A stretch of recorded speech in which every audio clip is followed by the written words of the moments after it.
Hello everyone, আশা করি সবাই অনেক ভালো আছো। আশিক ম্যাথ কেয়ার ইউটিউব চ্যানেলে সবাইকে স্বাগত। হ্যাঁ, আর এখনও যারা আমার পেজটিকে সাবস্ক্রাইব করনি এবং শেয়ার করনি, অবশ্যই তোমরা বেশি বেশি করে শেয়ার করবে এবং চ্যানেলটিকে সাবস্ক্রাইব করে দেবে, যাতে কি তোমার কাছের বন্ধুবান্ধব দেখে উপকৃত হতে পারে। আমরা ধারাবাহিক যে গণিতের নবম ও দশম শ্রেণীর 2.1-এর যে আগে দুইটা পার্ট শেষ করেছি, আজকে আমরা তৃতীয় যে পার্টটা আছে আমরা সেই পার্টটার অংশটুকু করব। এখন দেখো তোমরা, আমরা যে 2 নাম্বার পার্টে 1-এর ক এবং খ এবং আনুষঙ্গিক যে আলোচনাটা করেছিলাম, আজকে আমরা 3 নাম্বার পার্টে গ, ঘ এবং 2-এর অঙ্কগুলো সমাধান করব। হ্যাঁ, তোমরা আশা করি যদি সাথে থাকো অবশ্যই ভালো বুঝতে পারবে। আমরা আর কথা বেশি না বাড়িয়ে ক্লাস চলে যাবো, সবাই ক্লাসে মনোযোগ দিই। এখন আমাদের ঘ নাম্বার যে অঙ্কটা আছে সেটা দেখো, x belongs to n such that x 36-এর সকল গুণনীয়ক এবং 6-এর গুণিতক। এখন গুণনীয়ক কি আর গুণিতক কি এটা আমার আগে জানতে হবে। গুণনীয়ক কি আর গুণিতক কি। এখন গুণনীয়কটা আমাদের হলো যা ভাগ করে করে বের করতে, অর্থাৎ এখানে 36-কে যে যে সংখ্যা দিয়ে ভাগ করে মেলবে সেগুলো হবে আমার 36-এর গুণনীয়ক। এখন আমার এই সেটটাকে আমরা এ বি সি সেট ধরে নিতে পারি। এখন আমরা লিখতে পারি কি 36, 36 এর সকল সকল গুণনীয়ক। 36-এর সকল গুণনীয়ক। এখানে 36-এর গুণনীয়কের মধ্যে কি আসবে দেখো, আমি এভাবে আমার শর্টকাট টেকনিকে আমরা গুণনীয়কগুলো বের করবো। আমরা নিজের মনে থেকেও বের করতে পারি, যেমন 36 গুণনীয়ক আমরা 1 ধরতে পারি, 2, 3 যে সংখ্যাতে ভাগ করে মেলে আমরা সেগুলো নিতে পারি। কিন্তু আমার যে শর্টকাট টেকনিক আছে সেই টেকনিকটা দিয়ে আমরা গুণনীয়কগুলো বের করলে বিষয়টা ভালো বুঝতে পারবো।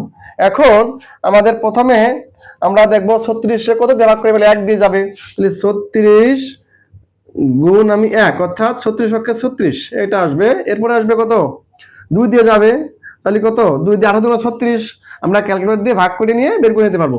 তাহলে 18 দুগুণ 36, এরপরে কত, 3 দিয়ে যাবে, 3 দিয়ে করি তাহলে কত, 3 12 36, অর্থাৎ 3 দিয়ে ভাগ করে মেলে 12 দিয়ে ভাগ করে মেলে।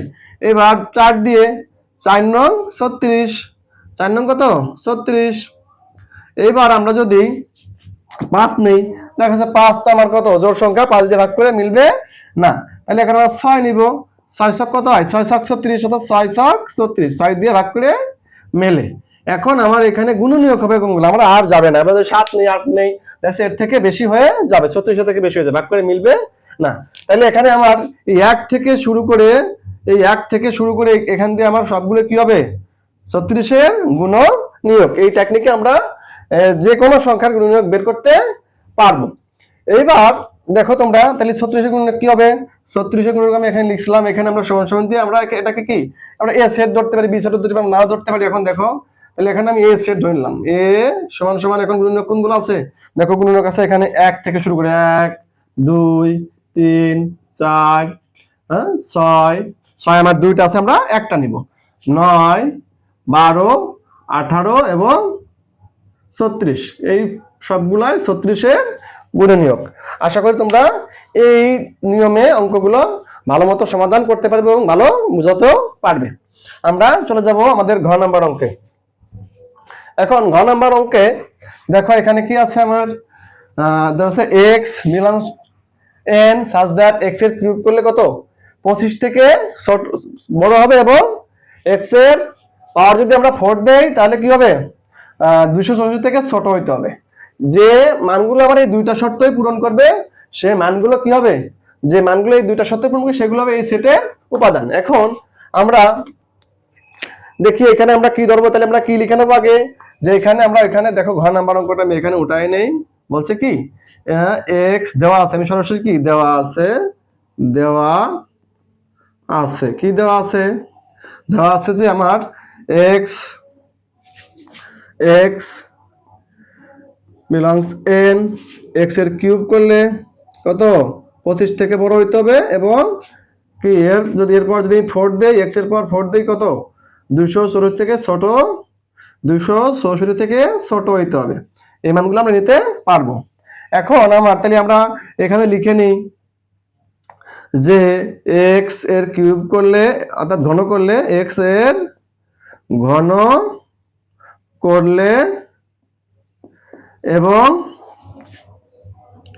করলে এবং যদি আমি এক্স এর পাওয়ার 4 দেই, ঘন করলে কত থেকে ছোট হবে? 25 থেকে বড় হবে, 25 থেকে বড়।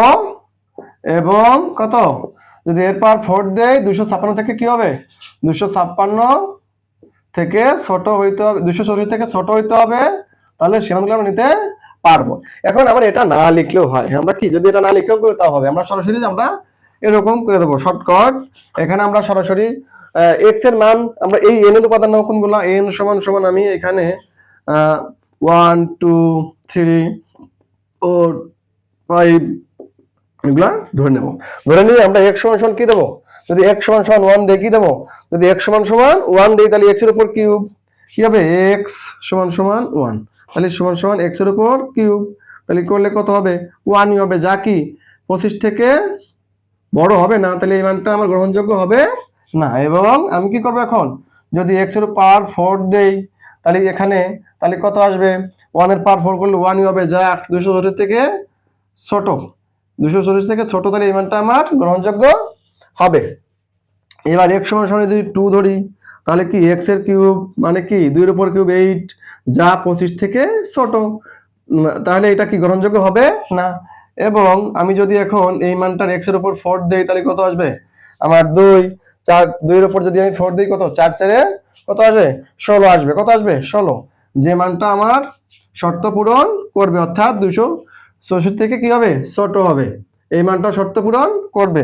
এবার আমি যদি x সমান সমান 3 নেই তাহলে x এর উপর কিউব 3 3 9 3 9 27, যে মানটা আমার শর্ত পূরণ করে, তাহলে এখানে এটা এই মানটা কি 25 থেকে বড়। এবং আমি x এর পাওয়ার 4 দিলাম তাহলে কত? এইটা আমার যদি x এর পাওয়ার 4 দেই তাহলে 3 এর উপর 4, 3 এর উপর 4 দিলে আমার কত আসবে? 81 আসবে। কত আসবে? 81 আসবে। হ্যাঁ, এটা আমার 264 থেকে কি হবে?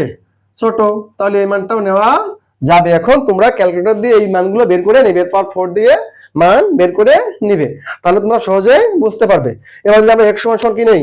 x সমান সমান 4 নেই, তাহলে কি x এর উপর কিউব যে কত? 4 4 16, 4 16 কত হবে? 64 হবে। 64, যে মানটা কত? 25 থেকে বড়, তাহলে এই মানটা এই শর্তটা পূরণ করবে। এবং আমি যদি x এর পাওয়ার 4 নেই তাহলে কত? 4 এর পাওয়ার 4, 4 এর পাওয়ার 4 দিলে আমার কত আসবে? 4 এর পাওয়ার 4 দিলে 256 আসবে, 256, যে মানটা আমার শর্ত পূরণ করে। এইবার যদি আমরা 5 নিয়ে নিই, কি নেব? এবার যদি আমরা 5 নিয়ে নেই কত আসবে? x সমান সমান তাহলে 5, তাহলে x এর পাওয়ার কিউব 5 5 25, হ্যাঁ, যে মানটা আমার শর্ত পূরণ করে। এবং হ্যাঁ আমি যদি x এর পাওয়ার কত 4 নেই তাহলে এখানে কত 5 এর 4 বার গুণ করলে কত আসবে? আমার 625 আসবে, 625, যে মানটা আমার শর্ত পূরণ করে না, অর্থাৎ 264 থেকে কি হয়ে যায়? বেশি হয়ে যায়, আমরা আর নিতে পারবো না। আমার দুইটা শর্ত পূরণ করছে, কোন দুইটা মান? এই 3 এবং 4, এই দুইটা মান আমার দুইটা শর্ত পূরণ করছে, তাহলে আমরা এই মানগুলো নিতে পারবো। তাহলে আমার এখানে উপাদান কোনটা কোনটা আসবে? এখানে আমরা 3 এবং 4টাকে নিতে পারবো। তাহলে এখানে নির্ণয় সেট কত হবে? নির্ণয় সেট আসবে হলো আমার 3 এবং 4, এই দুইটা মানই আমার গ্রহণযোগ্য। আশা করি তোমরা সবাই বুঝতে পারছো। আমরা এবার 2 নম্বর অঙ্কে চলে যাব। 2 নম্বর অঙ্কে আমরা প্রথমে করছি এটা তালিকায় প্রকাশ করছি। এটা কি? তালিকা পদ্ধতিতে প্রকাশ করছি। হ্যাঁ, আমরা 2 নম্বর আসবে সেট গঠন পদ্ধতি। আর তালিকা পদ্ধতি কি আর সেট গঠন পদ্ধতি কি, আমরা কিন্তু প্রথম ক্লাসটাতে এই বিষয়টা নিয়ে আলোচনা করেছিলাম। তোমরা যদি ওই ক্লাসটা আবার গিয়ে দেখে নাও, যদি কোনো সমস্যা থাকে তাহলে তোমরা ক্লিয়ার বুঝতে পারবে। হ্যাঁ, এখন আমরা 2 নম্বর অঙ্কে যাওয়ার আগে কিছু কথা না বললেই নয়, সেটা হলো আমার এই পেজটা একদম নতুন। তোমরা অবশ্যই কি করবে? বেশি বেশি করে শেয়ার করবে এবং চ্যানেলটাকে সাবস্ক্রাইব করবে, যাতে তোমার কি শেয়ার করার ফলে তোমার বন্ধু বান্ধবরা দেখতে পারে এবং তোমাদের টেস্ট পরীক্ষা অতি সন্নিকটে। এখন তোমরা যদি এই ক্লাসগুলো যারা এসএসসি এর পরীক্ষা দেবে, হ্যাঁ, তোমরা এই ক্লাসগুলো নিয়মিত দেখো, আমার ক্লাসগুলো শেষ হতে হতে তোমাদের কি একটা সম্পূর্ণ প্রস্তুত হয়ে যাবে। হ্যাঁ, যা ডেট গঠনে আছে তাহলে কি করতে হবে, তালিকাতে আছে করতে হবে গঠনে। এখন আমরা একে যা করেছিলাম এটা আবার সেই রূপে ফেরত যাবো। আমরা একে কি করেছিলাম, গঠন থেকে তালিকা আনছিলাম, এবার কি আছে তালিকা থেকে আমরা গঠনে নিয়ে যাব, অর্থাৎ বিপরীত কাজ। এখন আমরা কিভাবে নিতে পারি, এখন দেখো নেওয়ার আগে প্রথমে এখানে আমার খেয়াল করতে হবে যে আমার অঙ্কগুলো কি দেওয়া আছে। 3, 5, 7, 9, 11 প্রত্যেকটা কি সংখ্যা, 3, 5, 7, 9 এবং 11 প্রত্যেকটা বিজোড় সংখ্যা। কি হবে এখানে, প্রত্যেকটা বিজোড় সংখ্যা, অর্থাৎ আমরা এখানে একটা সেট ধরে নেব। কি সেট ধরে নেব, মনে করি এটা আমার এ সেট।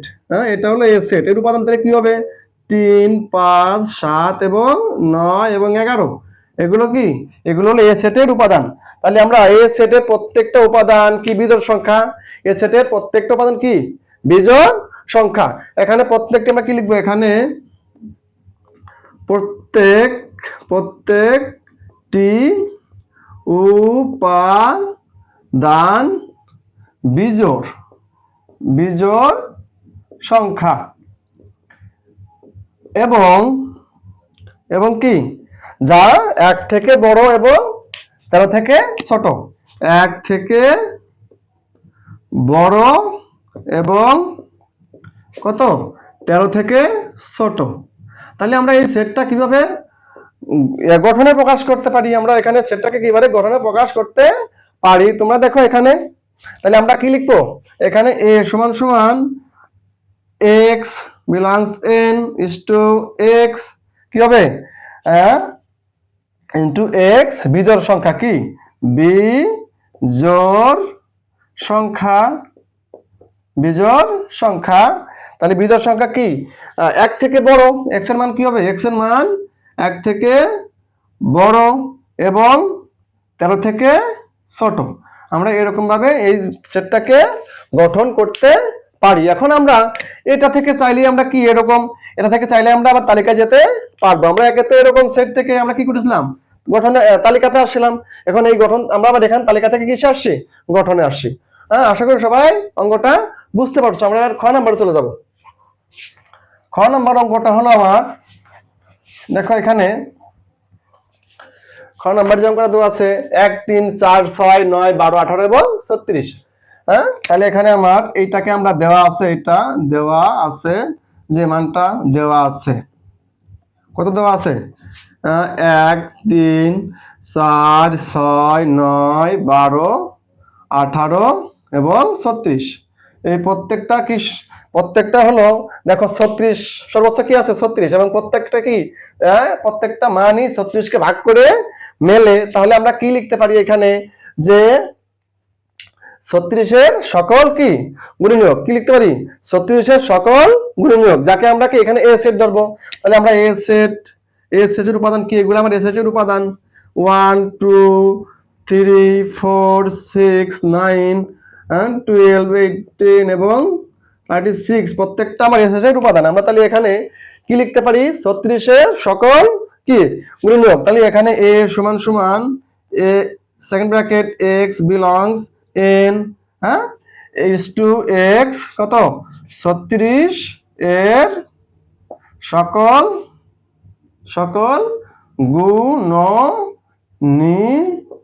গুণনীয়ক। এখন একটা বিষয় যে তোমরা বুঝবে কিভাবে, একটা প্রশ্ন আসতেই পারে তোমরা বুঝবে কিভাবে। এখন মনে করো আমি একটা গল্পে যাই। এবার যদি আমরা কোনো বস্তুর স্বাদ না নেই, এখন আমরা একটা বিষয়কে রান্না করছে, মনে করো একটা রান্না করছে, এখন এই রান্নার স্বাদ যদি আমরা খাওয়ার আগেই যদি এর স্বাদটা নিতে যাই তাহলে আমরা কিন্তু স্বাদটা নিতে পারবো না। এটাকে আমার খেয়ে দেখতে হবে এটার স্বাদ কি রকম, আমরা কিন্তু আগে স্বাদটা পাবো না। এখন তদ্রূপ আমরা যদি কোনো অঙ্ক সামনে আসে, যদি সেটা না করি, বিস্তারিত না বুঝি, তাহলে কিন্তু আমরা এটা অঙ্কটা বুঝতে পারবো না। তাই অবশ্যই কি আমাদের অঙ্কটা যদি একবার করি, অবশ্যই আমরা অঙ্কটা ক্লিয়ার বুঝতে পারবো। আশা করি তোমরা সবাই অঙ্কটা বুঝতে পারছো। এবার আমরা গ নাম্বার অঙ্ক যেটা আছে, আমরা গ নাম্বার অঙ্কটা করবো। গ নাম্বার অঙ্ক কি বলছে, 4, 8, 12। এখানে গ নাম্বার অঙ্ক দেওয়া হচ্ছে 4, 8, 12, 16, 20, 24, 24, 28, 32, 28, 32 এবং 36, 32 এবং 36 পর্যন্ত, 36 এবং 40 পর্যন্ত দেওয়া আছে। কি দেওয়া আছে? 40 পর্যন্ত, 32, 36 এবং 40 এই মানগুলো আমার দেওয়া আছে। এখন খেয়াল করতে হবে, আমি বলছিলাম গুণিতক আর গুণনীয়ক। এখানে দেখো 4, 8, 12 প্রত্যেকটা মান কত? 4 করে বৃদ্ধি পেয়েছে। আমরা তাহলে প্রত্যেকটা মান 4 করে বৃদ্ধি পেয়েছে। তাহলে আমরা এখানে কি লিখতে পারি? 4 এর গুণিতক। এখন গুণিতক কিন্তু কি হয়? অসীম। গুণিতক কি হয়? অসীম হয়। গুণনীয়ক সসীম, কিন্তু গুণিতকটা কি? অসীম। এর কোনো শেষ নেই। 4 4 করে বাড়তে থাকছে, দেখো 40 পর্যন্ত গেছে। আমার এখানে 44, 48, 52, 56 হইতেই পারতো। এখন আমার এখানে একটা লিমিট করে দিয়েছে 40 পর্যন্ত নিতে হবে। তাহলে কি আমরা কি লিখতে পারি? আমরা এগুলো কিন্তু এ সেট ধরলাম, তাহলে এটা এ সেটের উপাদান।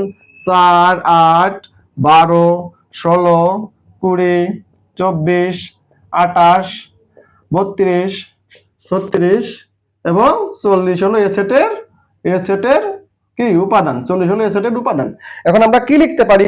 আমরা লিখতে পারি যে x such that x belongs to n, তাহলে আমরা একবারে লিখে দিই। হ্যাঁ, x belongs to n such that x, হ্যাঁ, 4 এর সকল, 4 এর সকল নেব না আমরা, কি 4 এর গুণিতক, কি 4 এর গুণিতক, 4 এর কত? 4 এর গুণিতক, যা 40 থেকে কত? 44 থেকে ছোট। কত? 44 থেকে ছোট, 4 এর সকল গুণনীয়ক। অথবা এরকম লিখতে পারতাম, 40 থেকে ছোট লিখতে পারতাম 40 এর সমান, 40 এর সমান এবং তার থেকে ছোট। তাহলে x এর মান কি হবে? গুণিতক, যেখানে x আমরা এরকম লিখতে পারি, 40 এর সমান অথবা তার থেকে ছোট। তাহলে এখানে আমরা একটা সেট হয়ে গেল। তাহলে কি হবে? x belongs to n such that x, 4 এর গুণিতক, যার মান কি হবে? x এর মান কি হবে? 40 থেকে ছোট হবে অথবা সমান। আমরা দেখেন 40 নিয়েছি, এর জন্য কি আমাদের সমানও নিতে পারবো। আশা করি সবাই তোমরা ক্লিয়ারলি বুঝতে পেরেছো। যদি তোমরা অঙ্কগুলো না বোঝো তাহলে কি করবে? আমাকে কমেন্টে অবশ্যই জানিয়ে দেবে। আমরা পরবর্তী ক্লাসে যে অঙ্কটা বুঝতে সমস্যা হয় সেই অঙ্কটা আমরা রিপিট করে আলোচনা করে দেব। হ্যাঁ, ভয়ের কোনো কারণ নেই। আমরা টেস্ট পরীক্ষা আস্তে আস্তে আমরা এই ক্লাসের মাধ্যমেই আমাদের পুরো সিলেবাসটা কভার করতে পারবো। তোমরা যদি আমাদের সাথে থাকো, অবশ্যই আমরা অধ্যায় ভিত্তিক অঙ্কগুলো আগে শেষ করব, পরে এমসিকিউস, সৃজনশীল যা আছে আমরা পার্ট বাই পার্ট শেষ করতে পারবো। আশা করি সবাই অঙ্কগুলো বুঝতে পারতেছো। সবাই ভালো থাকো, সুস্থ থাকো। দেখা হচ্ছে আমাদের আগামী ক্লাসে।